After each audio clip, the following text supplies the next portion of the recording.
That one time my mom hit a deer on the way to my brother's football game.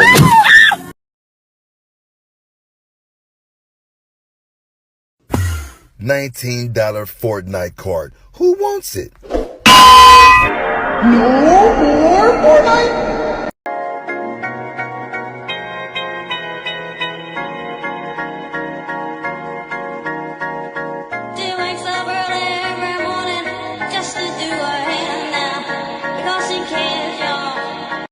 What's up, Sarge? Bullshit. I know it's good morning. As I was. Good morning, Sarge. What can I do for you? Some Marines was telling me you fell swim quad, Sarge. Bullshit. That's what Stats Sergeant told me on God. Shit, who riding in? What you want from me? Stats Sergeant just wanted me to ask you what happens when you know what happens when you fail swim quad. Not a goddamn thing, cause it's my career. Right, Sarge. Long as you track. Well, it ain't my fault you can't swim. Hey, get back, Marine. Had to cook for my 600-pound cousin. This what's left for me and sister. I hate my life, am hungry. I hit it from the back, I put her hair, fuck up her closer. We be hiding, very much undercover. Watch. Could you just like hit me with the use, yo? Like a low ass taper cut down to a 1? Yeah, fake that shit, dog. Good looks, good looks. What you mean am I trying to keep my sideburns? I can't pull with no sideburns, boss. The fuck? Purr, get into it, ladies, purr. Ayo, hairline check.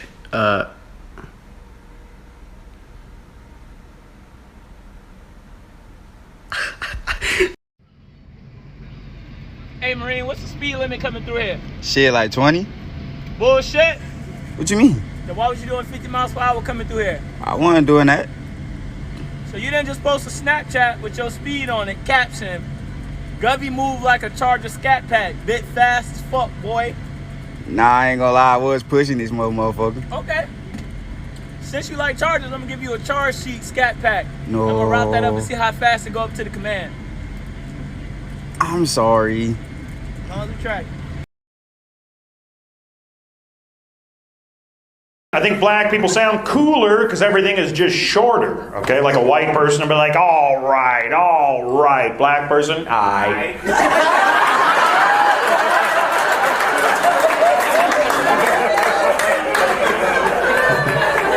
Yeah. The white person will be like, do you know what I mean? Black person, I mean. White person will be like, this is absolutely ridiculous. A black person...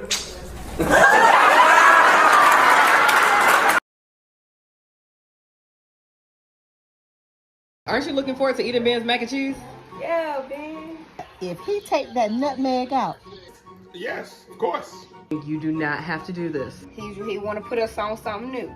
It's okay. A strong 6, 8 for effort. You won't hurt my feelings. Come on. Is this shredded cheese in there? I am about to see. I feel like I've hurt your feelings. No, but I wasn't trying to be your mother. Yeah. Trying to be my own self. Your own, yes. And they taste like your own self. Mm-hmm. No. Can you want me like the other boys do? They stare at me while I stare at you. I like Big Sean. You like Big's what? Don't play with me. I am not the one. Goddamn, my dog clean with the pull-up. Oh. Wow. Never mind. Truth or dare? Truth. What do you think about black people? I love them. They should be treated as normal humans. I respect them. Go you. If you're black, keep scrolling, keep scrolling. Alright, white people, let me tell you something, yeah? Us black people will never tell you what time our flight is. We'll never tell you. That's just a secret I thought I'd let you know. Bro, this video had me crying. I love black people, dude, because, like, look, it says our founding fathers wouldn't recognize the America we live in today. They'll be horrified, and rightfully so. Founder fathers, you freaked the what? In the comments. Oh, what was president? Who had a dream? They elected a who?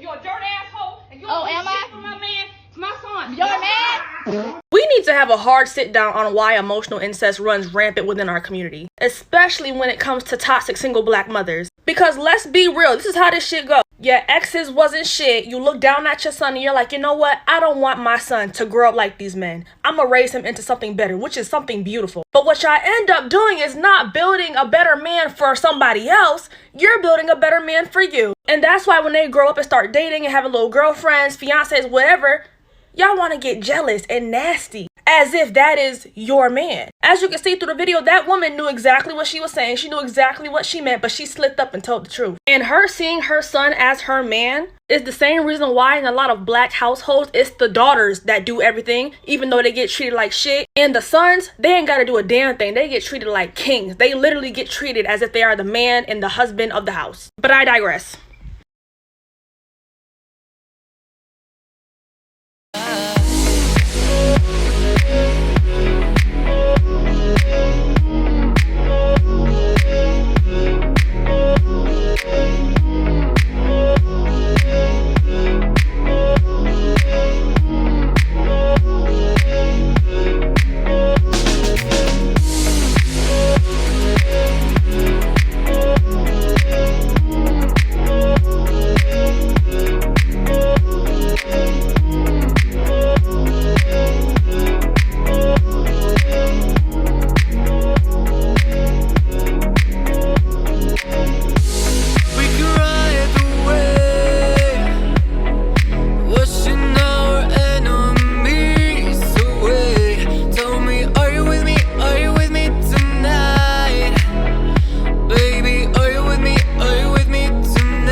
Isn't that hard? Since it's so easy, let's actually present to you a couple of scenarios had you been born a black man in Alabama working that cotton plantation between the years 1820 and 1860.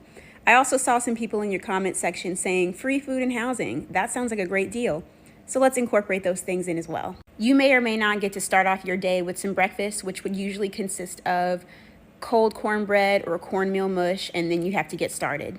Since you're saying it's not that hard, an overseer is probably going to put you next to one of his fastest pickers, which the fastest pickers were spread out amongst the entire group in order to make sure a pace was set. The overseer would monitor who was not keeping up pace with the fastest pickers, and you receive lashings in order to speed up. Now remember, I saw you picking with one hand in the video. You need to be picking with two because you're responsible for both sides of your row. Now this document behind me is a data collection done by someone who visited small plantations, medium-sized, and large plantations, and kept up with the amount of pounds each person picked. Now, as I mentioned before, you said it's not that hard, so you're going to be expected to keep up with the fastest picker. If you look here on the second row, you see this particular person picked 1,680 pounds that week, averaging between about 250 pounds a day. That's what you're going to need to meet. Even if your personal quota, which was usually set by the overseer, wasn't 250 pounds exactly, you're still expected to keep pace with the fastest pickers, which if you're looking at this list of a plantation of about 60 enslaved people, the fastest people were picking over 1,000 pounds a week. Should you not meet the quota that was set before you, you would receive lashings in order to pay back the debt in the amount of pounds you missed in your quota. Now, on top of doing this in the hot sun, you know, barely having any clothes because most folks were either naked or had the last little bit of salvaged clothing from when they were originally purchased at a slave market and then transported to their new plantation. And lashings weren't saved just for people who didn't meet their quota. In fact, on many plantations, through documentation by overseers, the fastest pickers were actually the ones who were beat and tortured the most because it pushed productivity forward. Remember, between 1790 and 1860, cotton production went up 400% with a daily percentage rise of about 2%. That's an average. And this is before the invention of the cotton gin. Now, there's no lunch breaks, and don't you dare get distracted by the person having their back lashed to shreds next to you, because you need to make sure you keep working should you end up getting the whip. Carrying a wicker basket with those several hundred pounds of cotton on your back. And on Sundays, which might be your off day, you'd probably have a white pastor come and preach to you, not the story of Moses and how God asked him to free his people from enslavement, because that might encourage resistance, and that might condition you to believe that what's happening to you is wrong. Instead, you would hear biblical passages that would reinforce the idea that you were inferior and what the white person was doing to you was actually just, and they were helping you become more civilized because you were cursed by Cain.